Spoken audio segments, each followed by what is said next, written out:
TV Cosmos, somos para ti.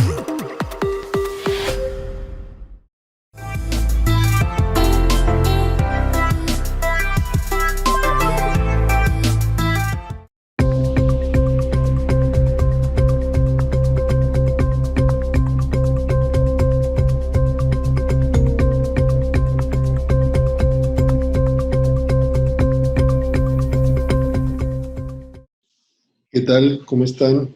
Mi nombre es Alfonso Jaime Martínez Lascano, soy doctor en Derecho Público, soy profesor e investigador de la Universidad Autónoma de Chiapas. Quiero agradecer al doctor Manuel Bermúdez Tapia, a la Universidad César Vallejo, sede Taropó de Perú, la oportunidad de tener este encuentro, esta charla, en estos tiempos que nos acercan a través de la tecnología y que nos dan la oportunidad de mantener un cierto contacto y un intercambio de ideas sobre cuestiones jurídicas. En este sentido, yo voy a tratar un tema que llamo del constitucionalismo al convencionalismo. Estoy convencido que la gran cantidad de normas, disposiciones, principios que se han creado en el ámbito internacional y que han sido aceptados por los estados para crear sistemas como el Sistema Interamericano de Protección de Derechos Humanos, al que pertenece o está adherido tanto Perú como México y otros países, pues representan una rama de estudio nuevo que se debe denominar, desde mi perspectiva, derecho convencional. En este sentido, también es importante establecer que esta aparición no es espontánea, sino que tiene un entronque común con el derecho constitucional. El derecho constitucional nace principalmente, o el constitucionalismo nace con la finalidad de controlar el poder, es decir, de que el poder no se ejerza de manera absoluta. En este sentido, la finalidad principal del constitucionalismo es, como lo dije y que quede bien claro, controlar el poder. Y una de las cuestiones importantes del convencionalismo, en última instancia, también es controlar el poder para que éste tampoco sea arbitrario y se tenga como punto de partida los derechos humanos. Voy a hacer una breve introducción al tema adicional en cuanto a que considero que hay un cierto relevo instrumental en cuanto que tiene una finalidad común, el derecho constitucional y el derecho convencional, que por la crisis que el derecho constitucional genera en los estados, hace que tenga que surgir una nueva rama, un nuevo sistema que vigile y supervise que las normas, no solamente creadas por acuerdos internacionales, sino también por las propias constituciones y leyes locales, se cumplan. Esta supervisión no es nacional, sino es convencional. Entonces, en este relevo, podríamos decir que actualmente nos encontramos, tiene que ver una expansión normativa, es decir, de una u otra manera, las normas se van expandiendo en cuanto principalmente a los derechos humanos. Y es muy importante señalar que en América, que pertenecemos o que estamos adheridos al Sistema Interamericano de Protección de Derechos Humanos, se establece una cuestión muy fundamental, que es que existe un órgano jurisdiccional, no solamente la Comisión, sino también existe un órgano jurisdiccional que es la Corte Interamericana de Derechos Humanos, que además dicta sentencias, y estas sentencias son vinculatorias, a diferencia del sistema universal, donde los comités emiten únicamente recomendaciones. Bueno, esta idea del derecho constitucional, como vemos en la lámina, vemos al rey que el Estado soy yo, el poder, DINAM, era únicamente controlado por él, impuesto por él, sin que hubiera una cierta restricción. La constitución política de los Estados Unidos de América crea determinados derechos, posteriormente a través de enmiendas, para restringir el poder. Creo que en ese sentido, en ese momento no se agregan derechos fundamentales o derechos del hombre en la Carta norteamericana, porque se justificaba, y creo que ahora también se podría justificar, que si el derecho da la opción de ingreso al poder a través de la representación popular, pues por el simple hecho de ser un representante popular quien ahora gobierne, pues se daba entendido que se iban a respetar determinados principios, pero esto pues no ha sido así. Bueno, en una breve síntesis, por el tiempo y por muchas cosas, vemos una historia, una visión crítica sobre el constitucionalismo. Como ustedes saben, está la Carta Magna de 1215 en Inglaterra, que se le conoce principalmente surgida por una situación de Juan sin tierra. Esta Carta Magna, que establece determinados límites al poder, como no imponer contribuciones de manera unilateral, sin que el Parlamento la autorice, sin que se pueda detener a una persona y privar de sus libertades si no es mediante el debido proceso, pues en realidad fue un pacto entre la nobleza y el rey, que dicho sea de paso, nunca se cumplió. Luego vemos la Constitución que habíamos referido cuando surge la independencia y nace en los Estados Unidos de Norteamérica, pues vemos que también en este país principalmente se da una situación muy grave posteriormente a su independencia, que es la esclavitud. La esclavitud y la segregación racial. Lo mismo vemos en la Revolución Francesa, que establece los derechos del hombre y del ciudadano, que no incluye a la mujer y que tampoco incluye a las personas que no tenían recursos económicos, sino solamente aquellas personas que tenían recursos, posibilidades y propiedades. Luego vemos en Latinoamérica una cierta independencia de los países europeos, pero vemos que esa independencia lo único que muchas veces ha cambiado es de caciques europeos a caciques latinoamericanos. Baste ver la gran desigualdad social que existe en nuestras naciones. En el constitucionalismo se presenta como algo interesante, como una forma de reconocer la crisis del derecho constitucional, porque se plantea principalmente que el derecho no solamente está constituido por las normas que crea el Estado, sino hay determinados principios, valores fundamentales que vienen a poner en crisis al positivismo. Las democracias en nuestros países latinoamericanos existen una gran desigualdad social. En México tenemos alrededor de 50 millones de personas en pobreza, de los cuales el 10% vive en pobreza extrema. En un sistema democrático donde hay un gobierno de mayorías, pues esto no debería de pasar. Los tribunales constitucionales. Bueno, yo voy a poner dos ejemplos de Perú para que los analicen ustedes. Por ejemplo, tenemos el caso de que llegó a la Corte Interamericana de Derechos Humanos, donde se había cesado a unos magistrados y pues la sentencia vino a fortalecer la independencia y autonomía del tribunal. En ese sentido, el derecho convencional viene a proteger la autonomía, es decir, el régimen interno que debe tener en esa división clásica de poderes que, si no es por este auxilio convencional, no se logra.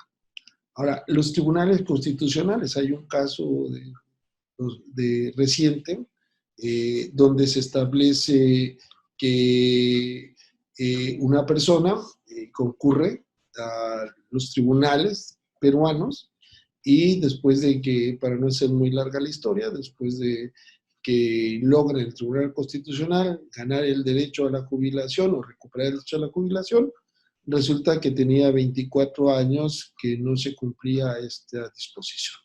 Entonces aquí también podríamos hablar de un problema de eficacia de los tribunales constitucionales en nuestros países. Que es un tema que creo que es importante porque muchas veces se critica a la Corte Interamericana de Derechos Humanos por la poca o mucha o regular eficacia de sus sentencias. Lo cierto es que este es un problema de todo tribunal jurisdiccional o todo órgano jurisdiccional.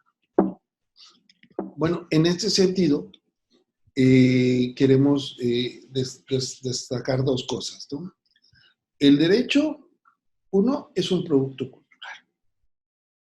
Y la realidad muchas veces rebasa a la cultura. Entiéndase por cultura la forma en cómo somos, en cómo nos comportamos, qué hacemos.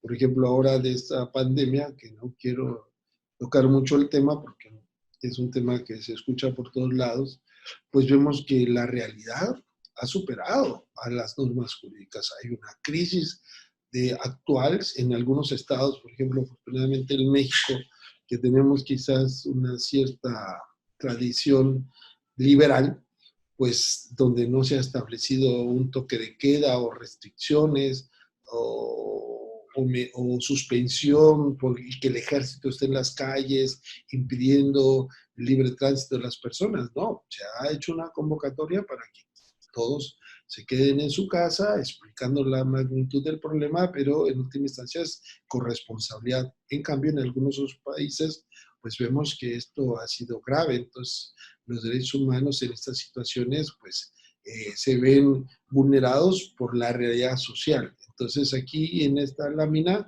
vemos que la cultura del ser, pues, camina más despacio, en este sentido, el derecho, que la propia realidad, que es el deber ser. En esos ajustes, por más que creamos normas jurídicas de punta, de gran desarrollo cultural humano, vamos a ver que poco o mucho se les reconoce. ¿Por qué? Porque el derecho es un producto cultural, tiene sus límites. Bueno, aquí esta es una lámina muy bonita donde Napoleón está ahí siendo coronado por el dios Cronos. Vemos que Napoleón le ganó al tiempo porque supuestamente ha atrapado en el Código de Napoleón de 1804 toda la realidad humana, que esto es algo falso, pero sin embargo se creó por mucho tiempo y se sigue, algunos todavía siguen pensando que las normas pueden regular todos los hechos sin necesidad de que el juez tenga una operación o una flexibilidad o una prudencia dentro de los casos en cada uno concretos. Bueno, finalmente tenemos aquí que surgen los derechos humanos. En última instancia, los derechos humanos representan una lucha contra el poder permanente. Por ejemplo, la primera lucha que podríamos decir, si queremos, a pesar de que la historia no es lineal, queremos ver es que el hombre era propietario del hombre, entonces se estableció la esclavitud y vino un movimiento y dijo, bueno, no, todos somos iguales, todos tenemos los mismos derechos y a pesar de que el Estado diga una cosa, esto no es cierto. Luego vino la intolerancia religiosa, donde se impuso una forma de pensar que nadie podía desapartarse de esas, y vino la libertad de pensamiento, la libertad de credo. Es decir, siempre el poder es tratado de controlar a través de los derechos humanos. Y una de las cuestiones importantes, y con esto termino, es que la Corte ha establecido, al interpretar el artículo 25 de la Convención, que debemos de tener en todos nuestros países un proceso que proteja derechos humanos. Y este proceso debe ser eficaz, aparte de sencillo. Y este recurso eficaz o efectivo tiene que reunir dos características fundamentales. Uno, la reparación del daño a las víctimas. Y dos, la sanción a los responsables, a los victimarios de esa violación de derechos humanos. Es decir, debe tener un solo proceso ese alcance. Reparar integralmente la violación de derechos humanos y sancionar a los responsables de ello. En México y en muchos países, por no decir todos, no hay un solo proceso que en determinado momento cumpla con esos objetivos. Espero pronto que exista, que se diseñe un proceso que pueda, por una justicia pronta y expedita y completa, abarcar estos puntos que ya son un parámetro que en la interpretación que hace la Corte Interamericana, al artículo 25 de la Convención, pues es algo que es una meta y obligatorio para todos los estados empezar a pensar en ello. Bueno, esta es una plática en la cual espero que haya quedado muchas dudas, muchas inquietudes para tener la oportunidad. En el fondo, bueno, yo he ido a Perú varias veces, ahí hay una representación, lo quise poner porque este tapete está colgado en la sala de su casa, y es parte de la cultura que nos une a todos los latinoamericanos, y les mando un saludo cordial y afectuoso desde México y nos vemos en la próxima. Muchas gracias por su atención.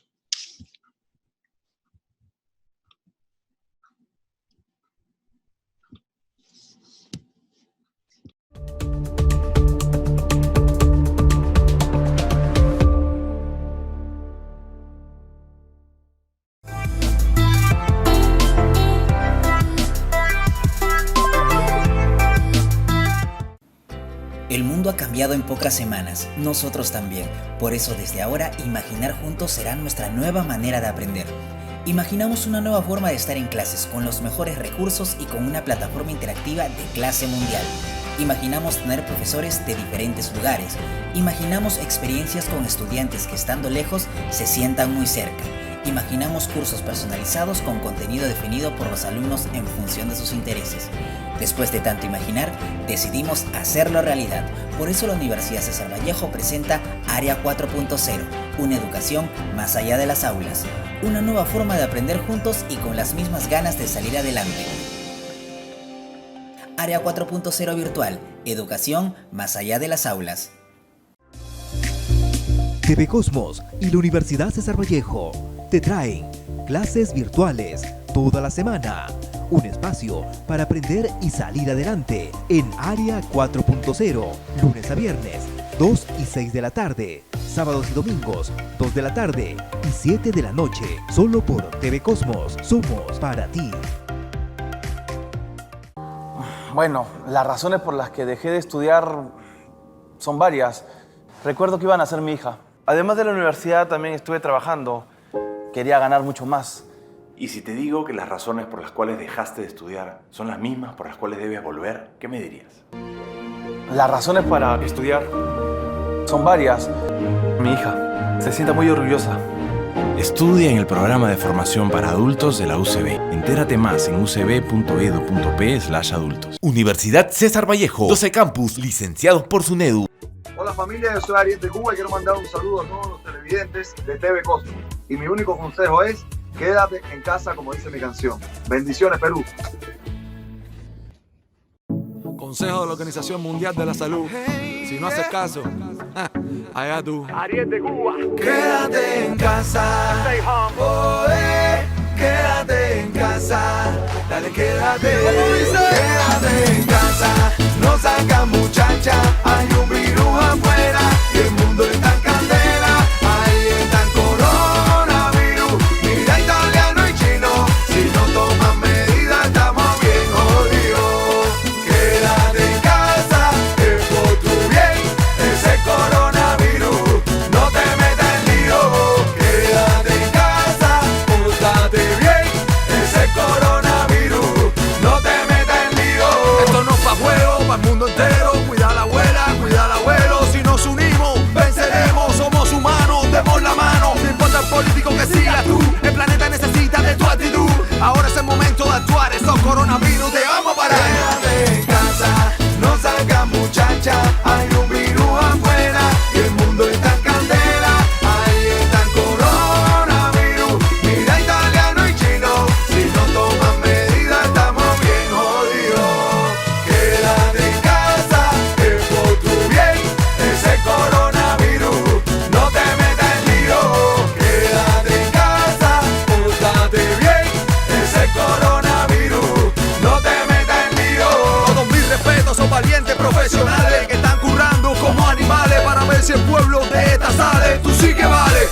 momento de decir hermano, que el mundo entero seamos paisanos. Es el momento de dejar rencor, envidia y ser familia. Quédate en casa, no salgas muchacha, hay un virus afuera, el mundo está en candela, ahí está el coronavirus. Mira y italiano y chino, si no toman medidas estamos bien jodidos. Quédate en casa, es por tu bien, ese coronavirus no te metas en lío. Quédate en casa, pórtate bien, ese coronavirus no te metas en lío. No me sacas pa' la calle, en la noticia está el detalle. Cuídate, no nos falles, porque la cosa está bien mala, o tú no has visto el panorama. Oh my God, oye, cuidadito, ese virus no falla. Quédate en casa, que por tu bien, como el coronavirus, no te metas en lío. Quédate en casa, pórtate bien, el coronavirus, no te metas en lío. Quédate en casa, quédate en casa, quédate en casa, quédate en casa,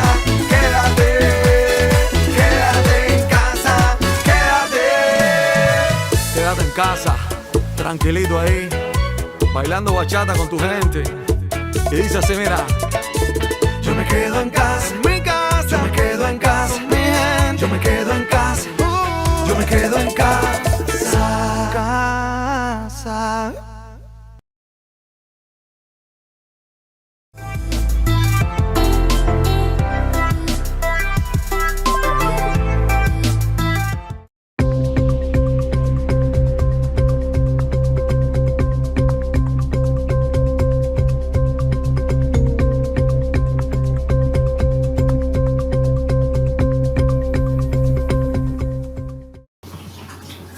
Hola, ¿qué tal? Soy William Rocha, de Brasil.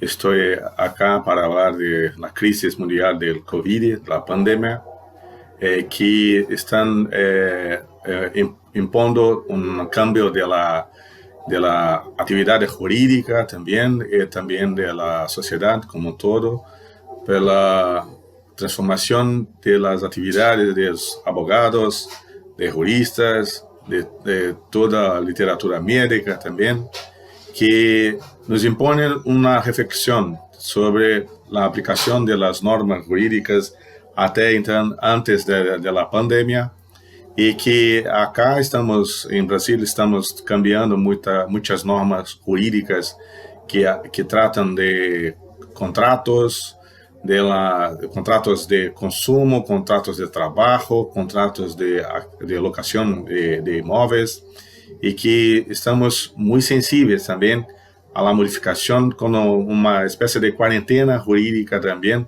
para no aplicar sanciones al incumplimiento de cláusulas contractuales, y que en Brasil tiene muchas referencias por derechos del consumidor, ser algo que ha influenciado en Latinoamérica. Por tanto, las normas jurídicas de Brasil son reconocidas mundialmente como normas protectivas. No entanto, la hiposuficiencia jurídica de todos nos impone una reflexión de un momento de sustracción de las normas protectivas para aplicar un equilibrio contractual. A necesidad ahora es pela manutención de la relación jurídica equilibrada. Tenemos que refletir pela necesidad de las aplicaciones de equilibrio contractual, o que nos impone la reflexión, porque acá la transformación pós-pandemia puede refletir muchos cambios normativos, mas o que nos impõe no momento a refletir que algumas atividades laborais estão suspensas, algumas atividades também de desenvolvimento estão todas assustadas também, e que podemos refletir por novas atividades e como será a regulação dessas novas atividades. Temos em conta que a atividade, por exemplo, de comércio eletrônico, de e-commerce, se pode fazer com muita atividad no momento que todos nosotros estamos em quarentena e que necessitamos de alimentos, necessitamos de aquisição de equipamentos, e o comércio eletrônico é fundamental. E acá no Brasil, uma norma muito respeitada também, que se chama direito de reflexão, que é o direito de se arrepender-se de uma compra que tem uma execução por comércio eletrônico. Cabe ao consumidor refletir sobre essa compra e, após reflexão, se pode também desistir da compra. E no momento de pandemia, há um projeto de lei que, com uma intervenção em direito privado, que modifica também a cláusula de desistência, a cláusula de reflexão de consumidor, para refletir sobre que até um determinado tempo, provavelmente em final de ano, que não haveria como exercer o direito de arrependimento. É uma necessidade de ajustar, de refletir sobre os contratos e tirar as cláusulas que são que provocam um desequilíbrio na relação. Não temos nesse momento que falar sobre a hipossuficiência de apenas um dos lados. Todos os lados têm sua dificuldade. A dificuldade de subsistir em crises pós-pandemia e na contemporaneidade da crise também, nesse momento que nos atinge a todos por igual. Profissionais que têm seu contrato de trabalho, que estão com atividade laboral de suas casas, suas residências, o famoso home office, e os profissionais que estão sujeitos a riscos em las calles e que se desempenham também uma execução de seu trabalho sem cessar a atividade.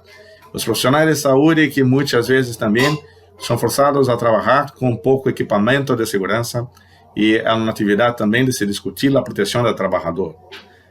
O trabalho, a manutenção de emprego, há uma reflexão também para permanência de algumas normas que garante o exercício de atividade. No emprego é necessário, no emprego é fundamental, mas como os empresários vão garantir a manutenção do emprego com um desequilíbrio contratual, desequilíbrio econômico e toda uma atividade de suspensão da crise pandemia. Covid-19 ha surpreendido todos os países. Não há um só país que não corra risco de sua desarmonização da economia, e os impactos são horríveis, que têm uma implicação trágica na humanidade, com muitos óbitos e também muitos cerramentos de empresas de atividade, a suspensão laboral em muitos lugares.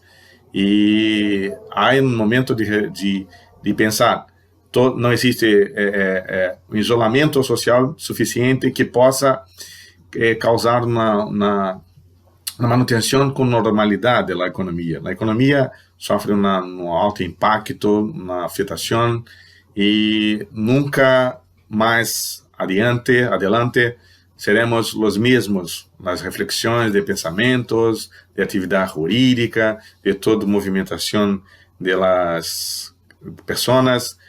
Há um trauma de contato com as pessoas, então a atividade social vai haver uma repressão, uma autorrepressão com as pessoas que vão a procurar os cines, os entretenimentos teatrales, e a convivência social não será mais a mesma. Então, as regras jurídicas também vão sofrer um cambio que se impõe uma transformação, uma aceitação da atividade também de cambio mundial.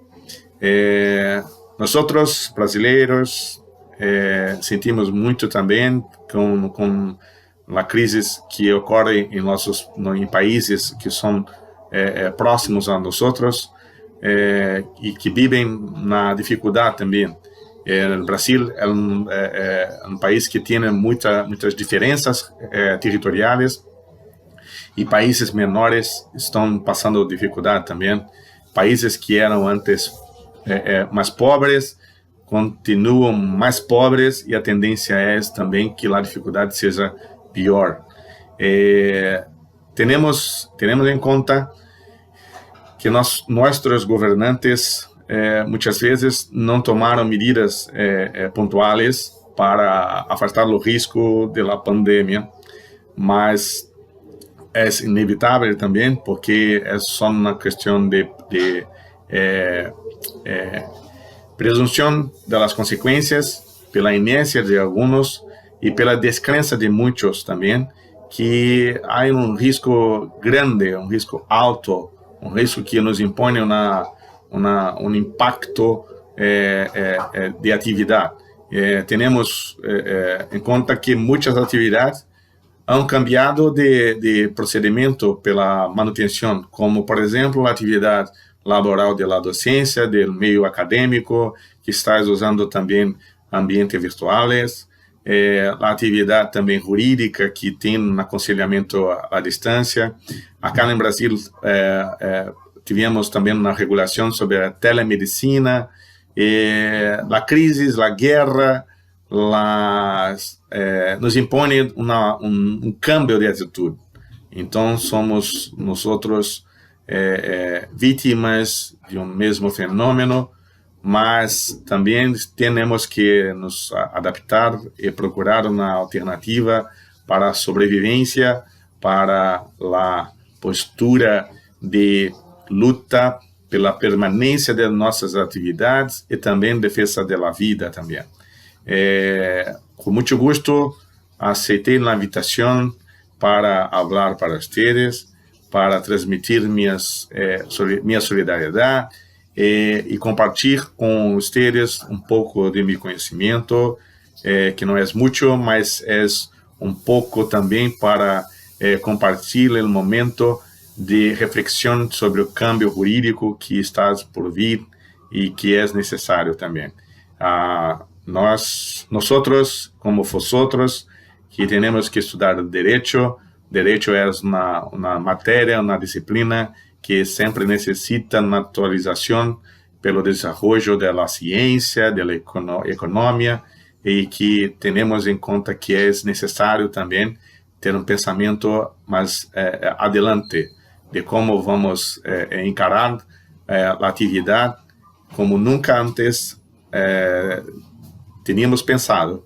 É algo difícil de administrar, é algo que nos impõe uma reflexão, mas temos muita fé, muita esperança também que vai passar, e ao passar, quem se preparou para câmbio, quem se prepara para as atividades de permanência, é alguém que luta também pela sobrevivência, pela subsistência, e vamos adelante, que é importante para nós, como vosotros, estudar direito, e direito é algo que também é necessário para a administração dos conflitos e das alternativas, da manutenção das atividades laborais também, e das atividades educacionais.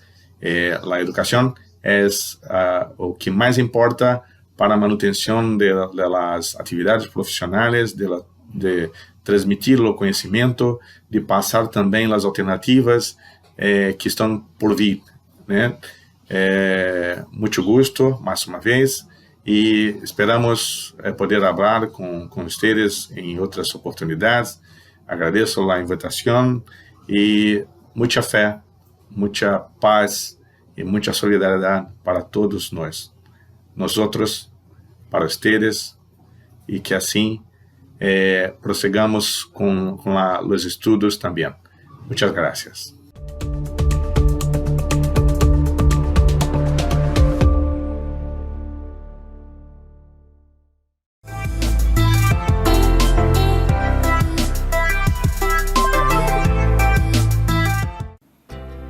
mundo ha cambiado en pocas semanas, nosotros también.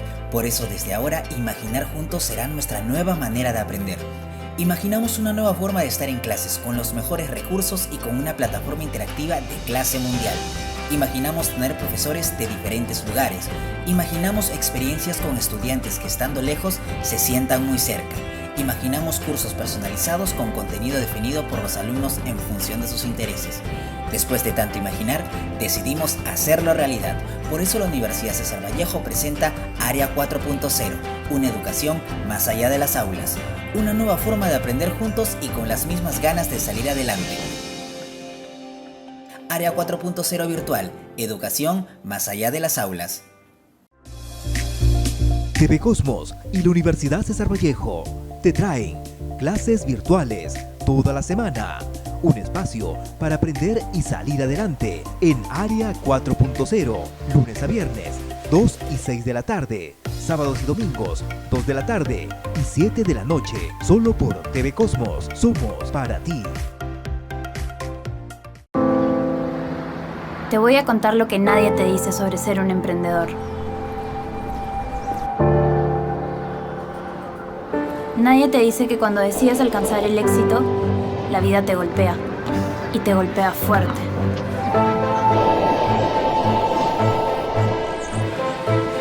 Nadie dirá amablemente, te ayudo, y tampoco necesitas escucharlo.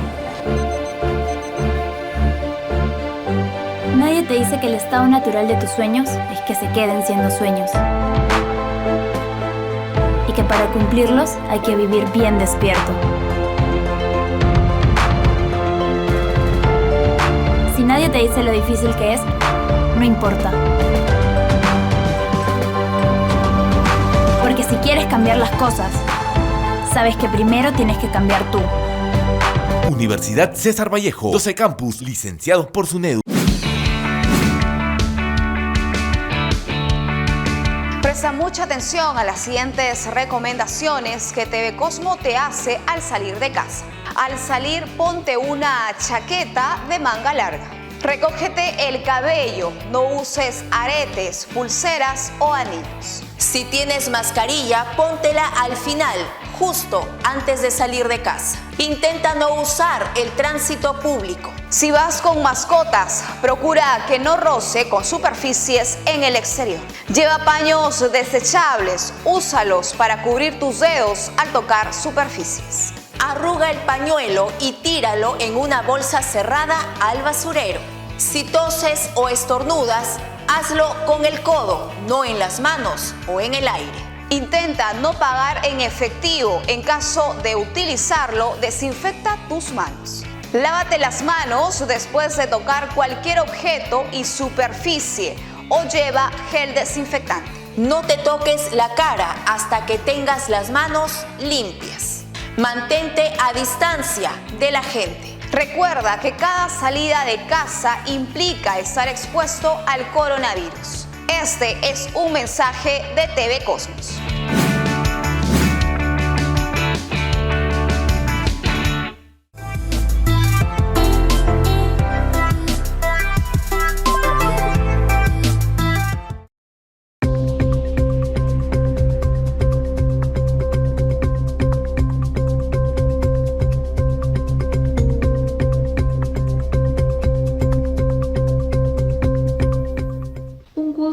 Poder dirigirme a los estudiantes y a los maestros de la Universidad César Vallejo. Soy Liliana Cano, actualmente también soy la directora de la carrera de Derecho en la Universidad del Valle, sede central Cochabamba, Bolivia. Hemos tenido la oportunidad de conocernos con algunos de los maestros suyos y estudiantes el año pasado en el Encuentro Internacional de Estudiantes de Derecho de CEDAL.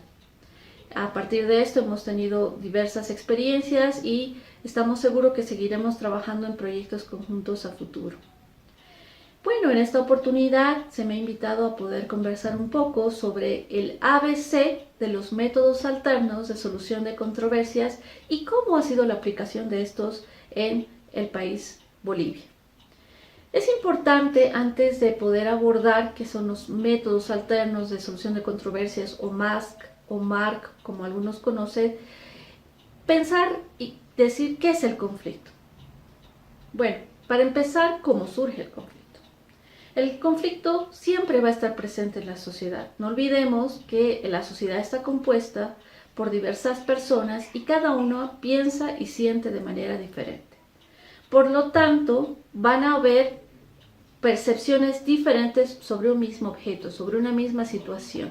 Y cuando esas percepciones se contraponen en intereses, ahí surge el conflicto. Entonces, las sociedades han ido tratando de gestionar este conflicto porque nunca va a desaparecer, es algo inherente a la sociedad. Han ido tratando de gestionar y es que hoy en día vemos que todos los países tenemos un órgano judicial estructurado con un compilado y cuerpo de normas pues complejo, especializado en las diversas áreas del conocimiento. Pero ¿qué sucede? Nosotros siempre voy a hacer eco a aquella decisión que hemos tomado cuando hemos optado por la carrera de leyes. Hemos tenido una vocación de servicio, de procurar la justicia para quien acude con nosotros. ¿Pero qué es la justicia? Hemos aprendido el primer año de carrera, ¿no? Y nos queda muy claro que justicia es dar a cada quien lo que le corresponde. Lo que le corresponde. Está bien, eso es justicia. Pero estos métodos dicen, bueno, va bien. Entonces, pero dicen, en un proceso judicial, el juez va a decir a quién se le concede la demanda y a quién se le niega. Entonces hay un ganador y hay un perdedor. ¿Por qué no pensar que ambas partes puedan tener la oportunidad de sentirse ganadoras? ¿Y cómo? Entonces hay que ver, ¿no es cierto?, que ellas puedan trabajar e identificar las necesidades. Un poco para comprender este espíritu de los métodos alternos, voy a evocar el famoso ejemplo de la naranja. Mis estudiantes de pregrado, si me escuchan, saben que es la primera clase que tenemos el ejemplo de la naranja. Pero es importante. Un padre llega a casa, los dos hijos están peleando por una naranja, solo hay una. Entonces les digo a los jóvenes, a ver, queremos ser buenos padres, queremos ser justos, ¿qué hacemos con la naranja? Casi un 100% me dicen, bueno, parto la naranja en la mitad y le doy una mitad a cada hijo. Va bien. Es lo primero posiblemente que viene a la mente.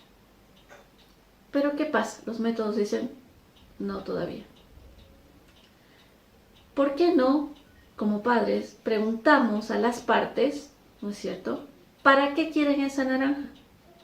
Entonces, puede que un hijo diga, quiero hacer un jugo de naranja. Y la hija diga, quiero hacer un queque sobre naranja. Entonces, existe la oportunidad, una oportunidad, de que se pele esa naranja, se le dé toda la pulpa al hijo y toda la cáscara a la hija. Entonces, el hijo no va a tener su medio vaso de naranja como inicialmente iba a tener todo el vaso entero de jugo de naranja. Y la hija va a tener un queque delicioso sabor a naranja con la cáscara.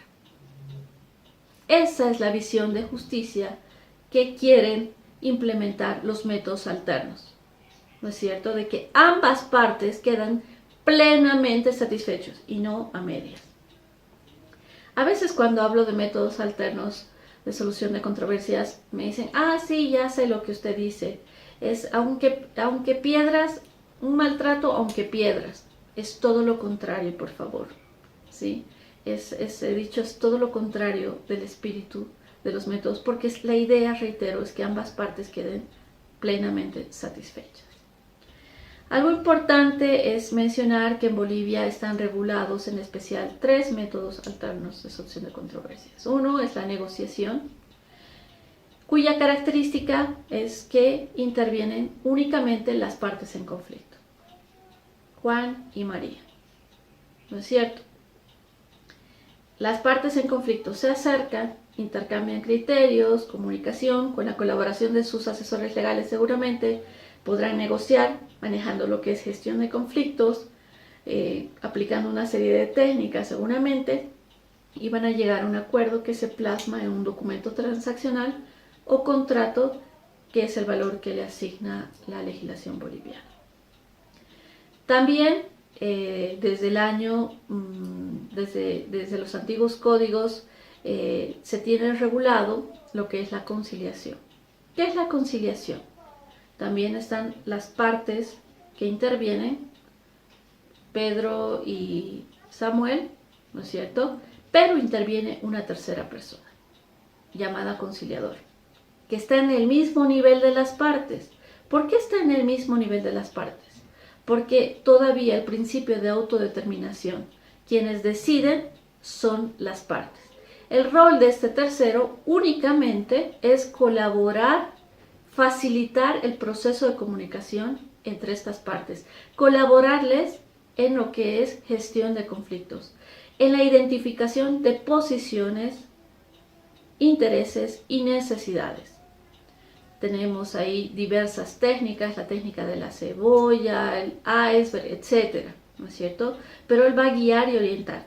La legislación boliviana le reconoce la facultad de poder proponer opciones de solución, que en ningún momento son obligatorias, son solo propuestas, que las partes pueden acogerse o no, pero el rol fundamental, reitero, son de las partes. Lo ideal es que en una conciliación pueda haber un acuerdo total o por lo menos parcial sobre la mayoría de los puntos que están sobre la mesa, ¿no es cierto? Firman el acuerdo transaccional, firman el acta de conciliación y esta tiene valor de cosa juzgada. ¿Qué quiere decir esto? Que ante su incumplimiento podemos acudir al juez directamente para su ejecución.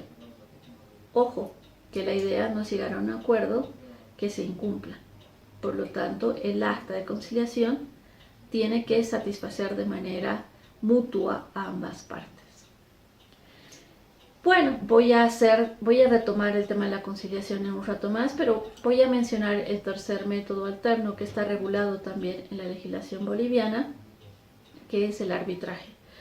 Oficialmente el arbitraje se viene aplicando desde el año 1997 por la antigua ley 1770, ahora abrogada por la ley 708 del año 2015, que establece el arbitraje.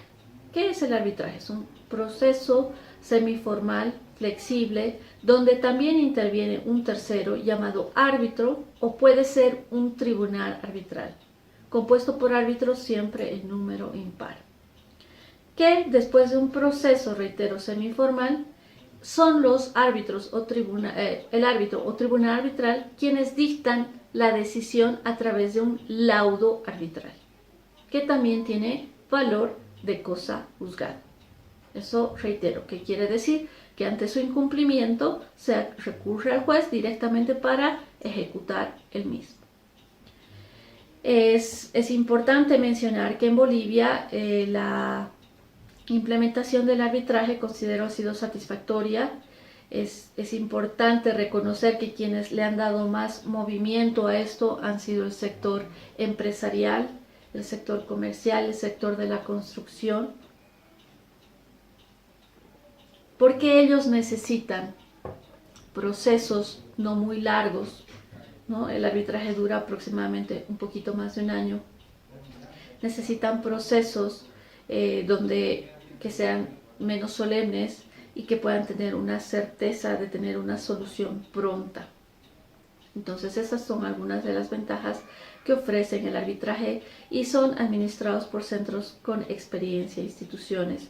Por ejemplo, podemos mencionar en Santa Cruz, CAINCO, en La Paz, la Cámara Nacional de Comercio, en Cochabamba tenemos el Centro de Conciliación y Arbitraje de la Cámara de Comercio y Servicios de Cochabamba. Todas estas instituciones de gran prestigio, reitero. Pero bueno, decía hace rato que voy a hacer hincapié en la conciliación. Sabemos que la conciliación no es una figura nueva. De hecho, estaba contemplada en nuestros antiguos códigos de procedimiento civil en Bolivia del siglo pasado. Pero, ¿qué pasa? El 2009, ¿no es cierto?, mediante referéndum tenemos una nueva constitución política del Estado acá en Bolivia que ya empieza a hablar un poco del principio de cultura de paz. Posteriormente se promulga la ley 025, la ley del órgano judicial, y esta empieza a hablar, ¿no es cierto?, de conciliadores en cada juzgado. Y el año 2015 finalmente tenemos un Código Procesal Civil donde ya establece la conciliación previa o preprocesal de manera obligatoria para cierto tipo de procesos en materia civil. Este ha sido un reto, creo yo, para el órgano judicial, para nosotros como profesionales abogados y para el mundo litigante, porque de pronto se ha visto la importancia que la conciliación tenía antes de un proceso. ¿Por qué? Ahí las partes tienen en sus manos la solución. Creo que ha habido un buen apoyo al órgano judicial al implementarse los conciliadores en cada juzgado con un ambiente adecuado, con una capacitación dada por la Fundación UNIR, que es una institución de trayectoria en Bolivia sobre métodos alternos. Y estamos caminando, llevamos casi 5 años caminando, obviamente con algunos tropiezos, pero todavía tengo fe que esta figura tiene mucho potencial y cuyos resultados realmente vamos a poder ver a mediano y largo plazo. ¿Por qué? Reitero, le da a las partes la oportunidad de tener la solución en sus manos, de salir mutuamente satisfechas y no sobrecargar el órgano judicial al juez. Entonces, en una conciliación, si bien está el principio de autodeterminación, que las partes son quienes deciden y acuden voluntariamente, ¿no es cierto?, quien tiene el rol fundamental es el conciliador. ¿Por qué? Porque él debe ayudar a las partes, guiarles, colaborarles. Él debe, de las posiciones, de lo que expresan las partes, ahondar más y descubrir cuáles son los verdaderos intereses de ambos y todavía descubrir más adentro cuáles son las necesidades. Se me ocurre, por ejemplo, esta época que todos a nivel mundial con coronavirus estamos en cuarentena. Estamos teniendo algunas dificultades con el tema de dinero, si no manejamos banca electrónica, bueno, se pueden dar un sinfín de situaciones, ¿no es cierto?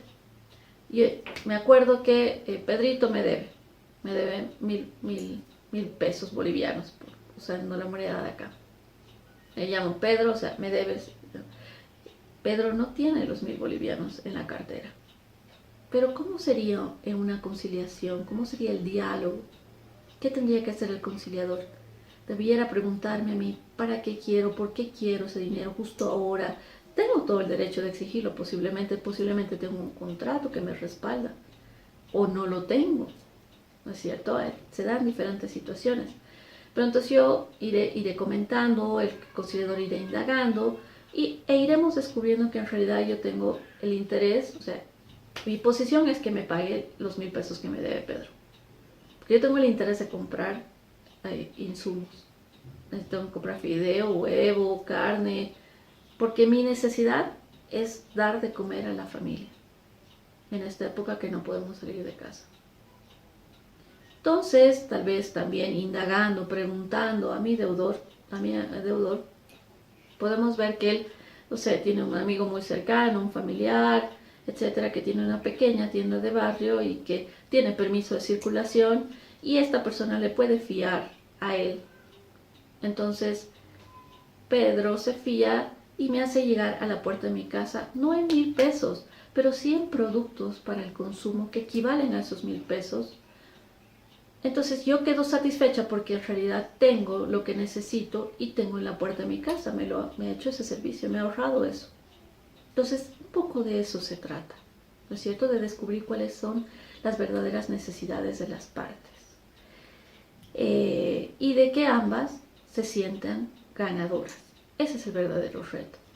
En Bolivia, en la conciliación previa, se puede tener un acta de conciliación total o parcial sobre la mayoría de los puntos del conflicto, pero también hay una imposibilidad de conciliación.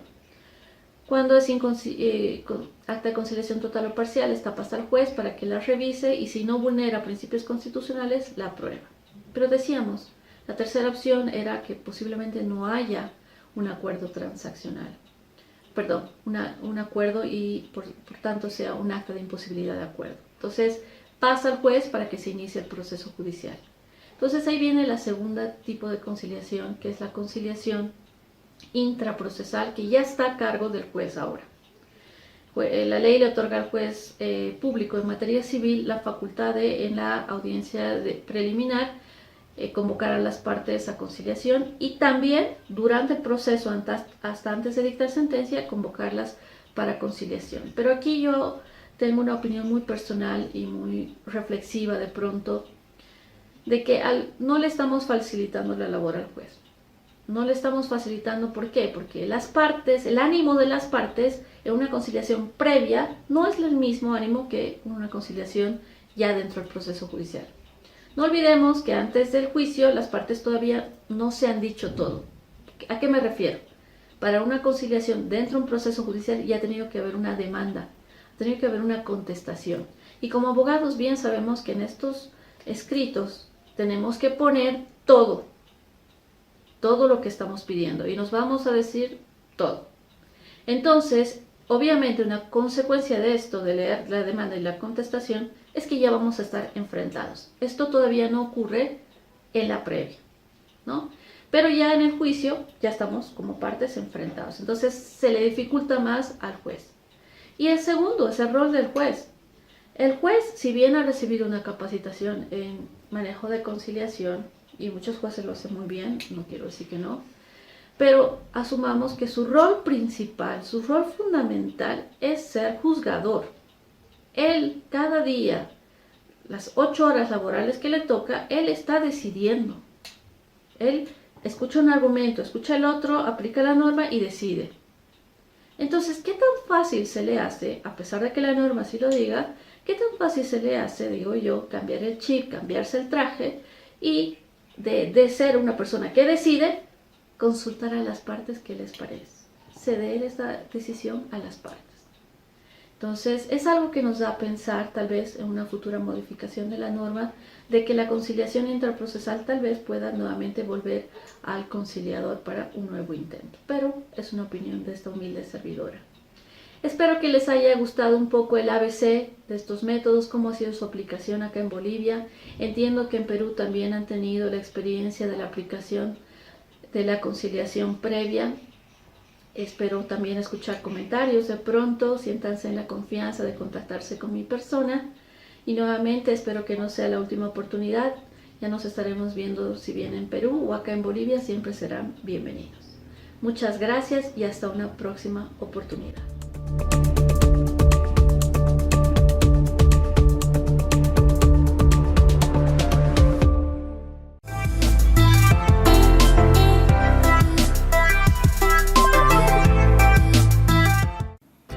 El mundo ha cambiado en pocas semanas, nosotros también. Por eso desde ahora, imaginar juntos será nuestra nueva manera de aprender. Imaginamos una nueva forma de estar en clases, con los mejores recursos y con una plataforma interactiva de clase mundial. Imaginamos tener profesores de diferentes lugares. Imaginamos experiencias con estudiantes que estando lejos se sientan muy cerca. Imaginamos cursos personalizados con contenido definido por los alumnos en función de sus intereses. Después de tanto imaginar, decidimos hacerlo realidad.